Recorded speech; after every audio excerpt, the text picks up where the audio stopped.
anda bulunduğumuz yer Saint-François Xavier.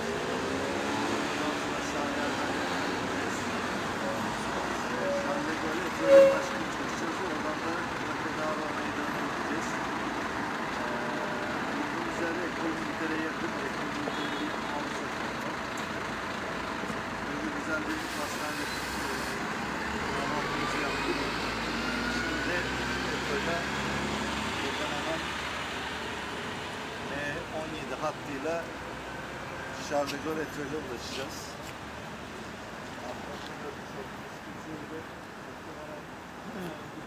Vefat söz konusu, ölüm var. İnsanlar yanlışları bekliyorlar. Hafta içi olduğu için bugün hani ayin diyemiyoruz. Muhtemelen düğün de değil. Cenaze arabası da olduğundan dolayı bir vefat söz konusu. Tören düzenlenecek. Traka'da oraya ulaştıktan sonra videomuza devam edeceğiz. Görüşmek üzere. Arkamda görmüş olduğunuz yer Arc de Triomphe. Biz neredeyiz? Charles de Gaulle Etol'deyiz. Charles de Gaulle Etol'de nereden indik? Bindiğimiz metro istasyonundan indikten sonra Charles de Gaulle Etol tam Arc de Triomphe'un çıkışında oluyor ve Champs-Élysées de bitişinde oluyor. Şimdi biz buradan ne tarafa doğru gideceğiz? Jardin d'Acclimation diye bir bahçenin olduğu büyük bir alana gideceğiz. Orada yine böyle havuzlar falan var. Jardin d'Acclimation gitmek için tekrardan çıktığımız metro istasyonunun biraz ilerisinde bir metro istasyonu daha var. Charles de Gaulle Etol. Tam oradan bineceğiz. Charles de Gaulle Etol'den bindikten sonra Jardin d'Acclimation metro istasyonuna gideceğiz.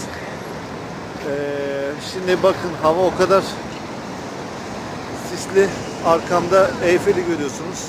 Eyfel'in tepesini biraz kalabalık, yani birazcık görebiliyorsunuz.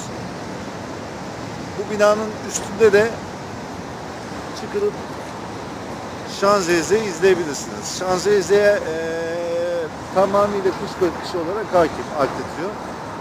Binanın sağ ve solunda asansörler mevcut.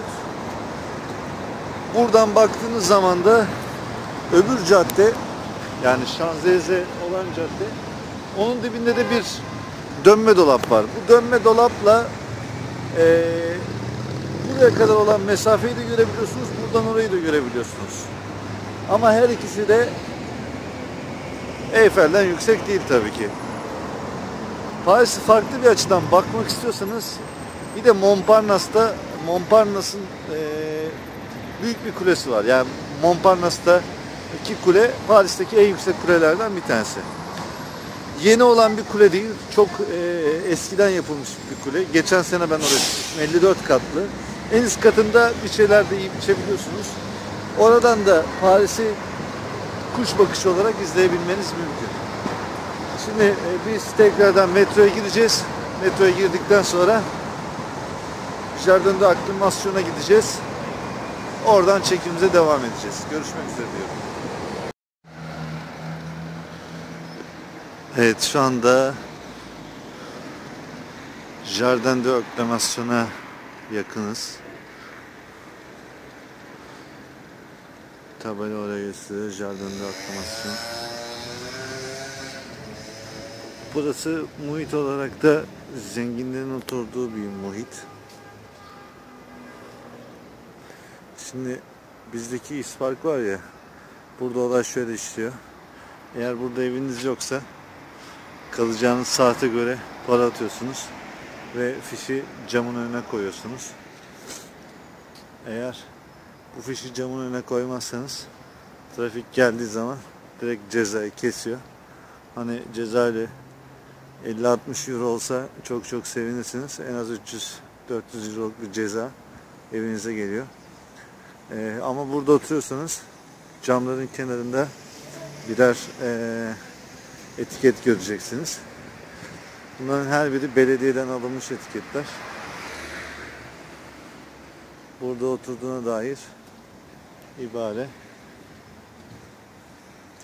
Geçerlilik, başlangıç, bitiş tarihleri yazıyor.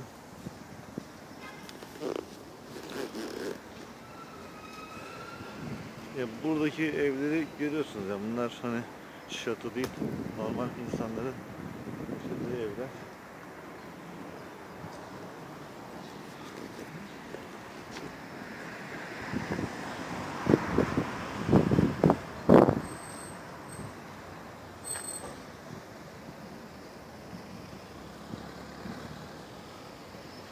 burası bir ana cadde değil.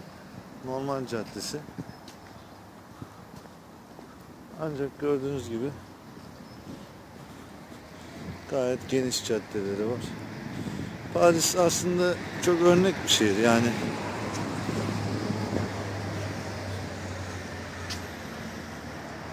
Ulaşım rahat, kolay. Burada yaşadıktan sonra diyorsunuz ki hani İstanbul'a döndüğün zaman bize öngörülen hayat bu mu? Bizi yönetenler gerçekten bu şekilde mi yaşamamızı istiyorlar? Hani şimdi kentsel dönüşümler bilmem neler falan yapılıyor ya, işte buraya geldiğiniz zaman onların hepsinin rantsal dönüşüm olduğunu anlıyorsunuz. Çünkü zerre şehir planlamacılığı yok. Saçma sapan şeyler, 1.20'ler, 1.25'ler. Şimdi yürüdüğünüz evle sokak arasındaki mesela mesafeyi göstereceğim size. Bakın burası yaya kaldırımı. Burası ev. Yaya kaldırımı ve cadde. Şimdi böyle bir sokağa şu kadar genişliğinde bizde en fazla nerede bulursunuz? Bağdat Caddesi'nde. Onun dışında bana böyle geniş bir cadde üzerinde biz yürüyoruz diye örnek gösterebileceğiniz yer yok. Şimdi böyle bir caddeyi nerede bulursunuz bu kadar genişliğinde? Bu da Bağdat Caddesi'nde. Ama burası ara sokak. Komik ama ne yazık ki gerçek. İşte bizim yaşadığımız hayat, Avrupa'nın kurduğu hayat. Şimdi buradaki mimariler, bunların hepsi yeni yapılmış binalar işin gerçeği. Ve bu binalar hani 20 yıllık var, 15 yıllık var baktığınız zaman. Bunların hepsi Republic tarafından yani merkez yönetim tarafından belirlenen projelerle, mimari projelerle dokuya zarar vermeden yapılaşmayı da koruyarak da şehir gelişiyor. Ama gördüğünüz gibi hep 4 kat. Hani mesela şurada görmüş olduğunuz bir otantik bina var. Burası da bir ev. Mesela burası da bir ev. Hani tarzlara baktığınız zaman, yapı tarzlarına baktığınız zaman gene mesela bir caddeye çıkıyoruz.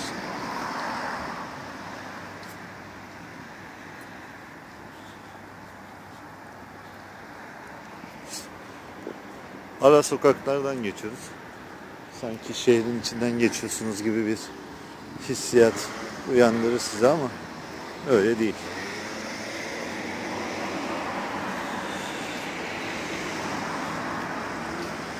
Merkezde tuvaletler de var. Böyle. Şimdi bu geldiğimiz yer hani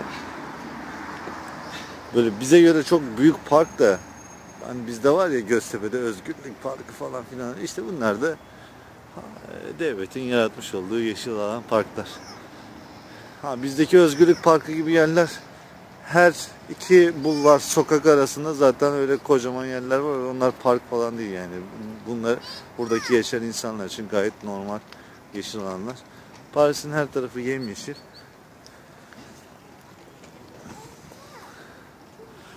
Hani internette mesela Paris'le ilgili saçma sapan ibareler vardır. Ne derler? İşte Paris'tekiler pistir, tuvalet yoktur, bilmem ne yoktur. İşte metroları çiş kokar, sokakları çiş kokar. Buraya gelin görün. Emin olun ki hayatın burada çok farklı olduğunu göreceksiniz. Zaten Paris'e bir kere gelen öyle 5-6 günde burada Paris'i doyma imkanına sahip olamaz. Paris'te en az 2 ay, 3 ay vakit geçirmeniz lazım ki şehir tamamına hakim olabilirsiniz. Şimdi buradan kesiyorum. Bahçeye giriş yapacağız. Yayına tekrar oradan devam edeceğim. Görüşmek üzere.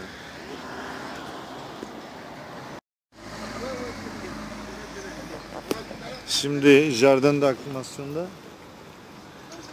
bir tren var, Petit tren. Bu petit trenle bahçenin içerisinde gezinti yapabiliyorsunuz. İçeriden biletlerimizi alacağız. Bahçe ufak bir bahçe değil, büyük bir bahçe. Havuz var, içerisinde hipodrom var. Bir sürü bir yer var. Hep birlikte göreceğiz şimdi.